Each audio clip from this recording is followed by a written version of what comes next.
Vamos a dedicar unos minutos a hablar de universidades esta noche, pero antes un comunicado de la Nunciatura Apostólica del Perú, que comunica que la Secretaría de Estado de Su Santidad, o sea, del Papa, ha convocado al doctor Marcial Rubio Correa, rector de la Pontificia Universidad Católica del Perú, al Vaticano el día 21 de febrero, para comunicarle las conclusiones a las cuales ha llegado la Secretaría del Estado, luego de la visita apostólica del excelentísimo señor cardenal Peter Erdo en el mes de diciembre pasado.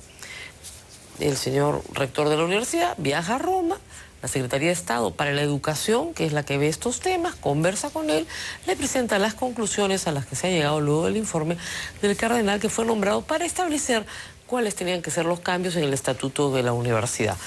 Parece una relación muy civilizada, muy profesional, donde ya los adjetivos se han dejado de lado y se llega a un acuerdo que tiene que llegarse en algún momento entre la legislación peruana, que es bastante estricta, y las normas que establece el Vaticano para las universidades católicas en el mundo.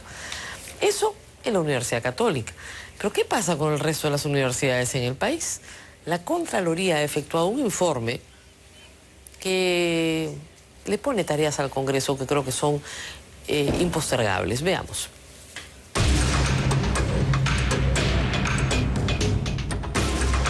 ¿Qué logra un joven yendo a una universidad si esta está llena de problemas y grandes limitaciones? ¿Por qué has elegido esta carrera? Porque me gusta, porque sé que es una carrera que de alguna forma me va a llevar más adelante en un futuro mejor. Me gusta. Porque me gustaría enfocarme y hablar acerca de lo que pasa y sucede en los lugares.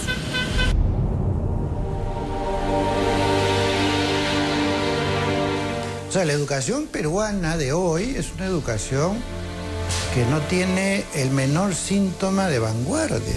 No hay definiciones básicas de qué hacer con la universidad. Una vez más, la situación de la universidad peruana ha sido radiografiada y los resultados han sido alarmantes. La Contraloría General de la República acaba de concluir este informe de 132 páginas y ha recogido severos problemas académicos, presupuestales y administrativos de la Universidad Nacional.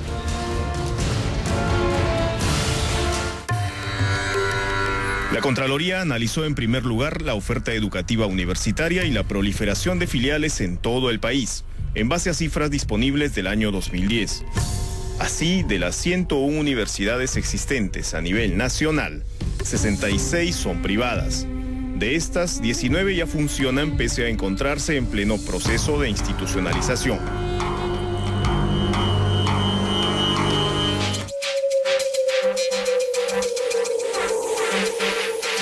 Si de filiales hablamos, solo en el 2010 el Consejo Nacional de Funcionamiento de Universidades, el CONAFU, autorizó el funcionamiento de 38 sedes, 35 de las cuales son de universidades privadas. Solo 4 de estas acaparan el 55% de las nuevas sucursales, y son las universidades Alas Peruanas, César Vallejo y San Martín, en Lima, y la privada de San Pedro, en Chimbote. Para la década del 60 había una sola universidad privada, la católica, que venía desde inicios del siglo casi, ¿no? Hasta los años 80, hasta la década de los 80, no hay sino 10 universidades privadas. En este momento son unas 70 universidades privadas, sin contar las filiales. El problema no es cuántas universidades privadas hay. Ojalá Perú pudiera tener 1.500. El problema es cuál es su calidad. Y la calidad de una universidad depende de la calidad de sus catedráticos, sus instalaciones, sus equipos, su capacidad de publicar, de investigar y demás. Entonces, si hubiera esa garantía de calidad, que haya 1.000 universidades, ¿por qué no? Pero no solo se trata de universidades privadas. Según Zenón de Paz, no hace mucho, en los tiempos de Alan García, el Ejecutivo y el Congreso de la República también crearon universidades públicas. El propio expresidente García alentó y firmó la norma para que el alcalde de Los Olivos, Felipe Castillo, cumpla con el sueño de tener su propia universidad. aquella llamada Universidad Municipal de Los Olivos. Señor alcalde y admirado amigo. Los requisitos de calidad públicas y privadas.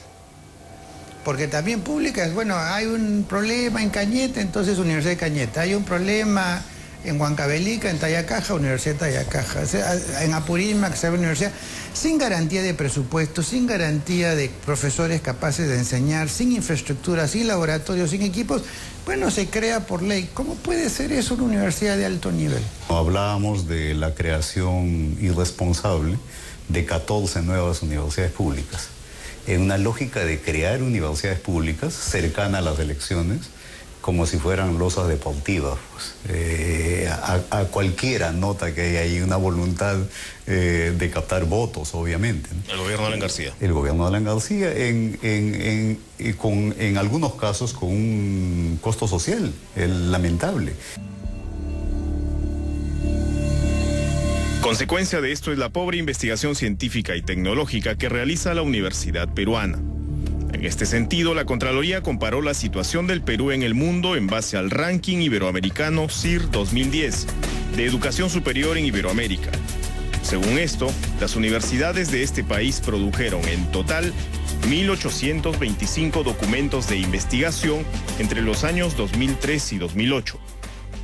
Pero en el mismo periodo, Colombia generó 9.792 documentos de investigación, Chile 24.154, Argentina 32.076, México 48.180 y Brasil 178.765. Ello sin mencionar a España y a Portugal. Cuando el Perú quiere instalar la planta en Belchorita, tiene que traer maquinaria, equipos y técnicos de afuera. Cuando el Perú quiere instalar High Definition, tiene que traer gente de afuera, porque no los forma acá. O sea, esas son las consecuencias de que en el Perú no se investiga y no se produce bienes y servicios al primer nivel del mundo. Durante la campaña, el propio sector gobernante habló, ahora ya no los escucho, de un Ministerio de Ciencia y Tecnología, pero habría que notar que no hacía parte del perfil de ese ministerio las universidades, lo cual es una curiosidad, porque en cualquier lugar, si hay algún ámbito que tiene que ver directamente con la ciencia y la tecnología, son las universidades.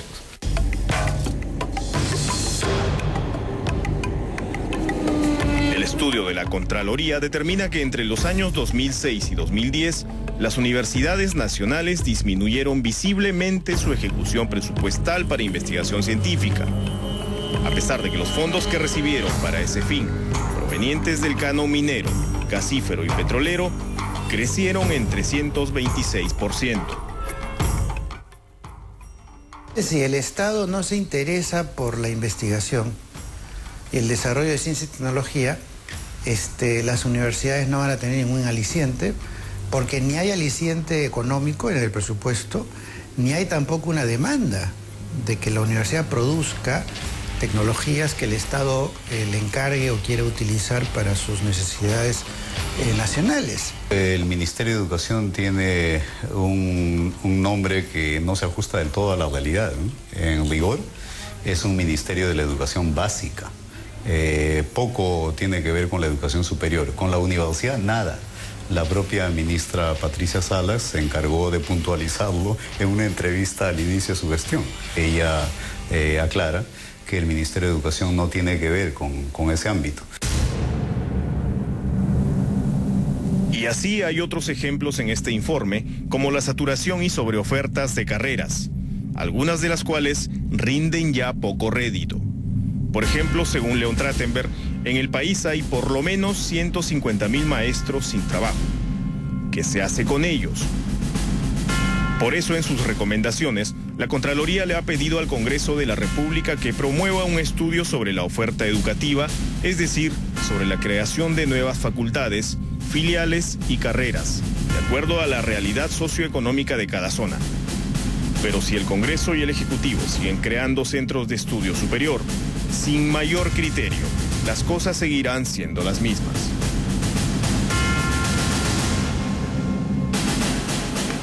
Ese es un problema muy serio porque lo que voy a decir es tremendamente impopular. Los padres quieren en todo el país que les creen universidades cerca a sus casas para que sus hijos no se vayan. Lamentablemente, señor y señora que me escuchan en todo el Perú, porque Global tiene una cobertura muy extensa en el territorio peruano, tienen que saber que esa universidad que le ponen cerca a su casa no le va a permitir a su hijo un futuro mejor. Porque si no le ponen las aulas, no le ponen los profesores, no le ponen los laboratorios, no le dan un nivel adecuado, no sirve absolutamente nada que usted marche, grite y chille por una universidad que no es más que una estafa, que no es más que una forma de contentarlo temporalmente, de atontarlo, la verdad. Y lo único que le va a causar a su hijo es una tremenda frustración. Se están creando universidades en el Congreso porque esas son las promesas que hacen los congresistas a sus paisanos. Y les dicen, sí, te voy a hacer una universidad. El año pasado tuvimos muertos en Huancavelica y en Tayacaja. Muertos, personas tuvieron que morir porque no se quería aceptar que la Universidad de Huancavelica tuviera una filial. Querían que la Universidad de Tayacaja fuera ella solita. Y eso costó la vida de personas, lo cual es absolutamente ridículo. La provincia de Cañete quiere una universidad porque no quieren mandar a sus hijos a Lima.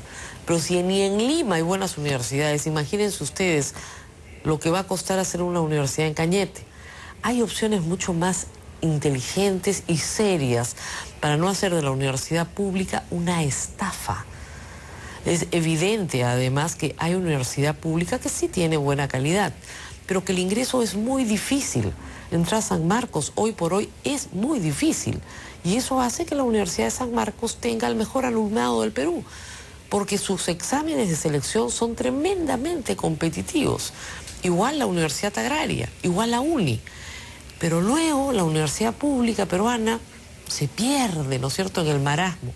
Y la universidad privada tiene muchísimos problemas también. No estoy hablando de Cayetano Heredia, la Universidad del Pacífico, la de Lima o la Católica, mi alma mater. Estoy hablando de universidades que cobran 100 soles al mes y que reparten títulos como quien reparte, no sé, galletas para una firma. Estamos ante un problema muy serio de tener generaciones de muchachos egresados de facultades como Derecho o Ciencias de la Comunicación que no consiguen trabajo en ninguna parte. Y lo sé porque desfilan sus currículos por mi oficina. No hay trabajo para esas personas, es lo primero que deberían decirles. Si es que además provienen de universidades que no les dan el mínimo necesario para poder ser buenos profesionales. No se dejen de engañar, no recurran a la estafa para salir del problema y 5 o 6 años después encontrarse con un título universitario que no les sirve para nada y decir que lo único que les va a conseguir un trabajo es una vara. Esa es la situación en el Perú. Espero que el Congreso la enfrente con honestidad. No estamos en campaña electoral, tienen 4 años por delante. Tienen que hacer un estudio de situación. Para eso sirven los asesores en el Congreso. Y luego de tener la situación perfectamente estudiada y discutida, establecer un sistema universitario que sirva para algo, no para engañar a la gente. Vamos a hacer una pausa y regresamos para hablar del caso Artemio. Estamos con el general Mora, que también es congresista de la República, y con el doctor Galindo, el Procurador Nacional contra la Corrupción. Un título importante, pero con un trabajo... contra el terrorismo. Estaba pensando, no sé por qué, universidad, corrupción. Contra el terrorismo. Volvemos con ellos.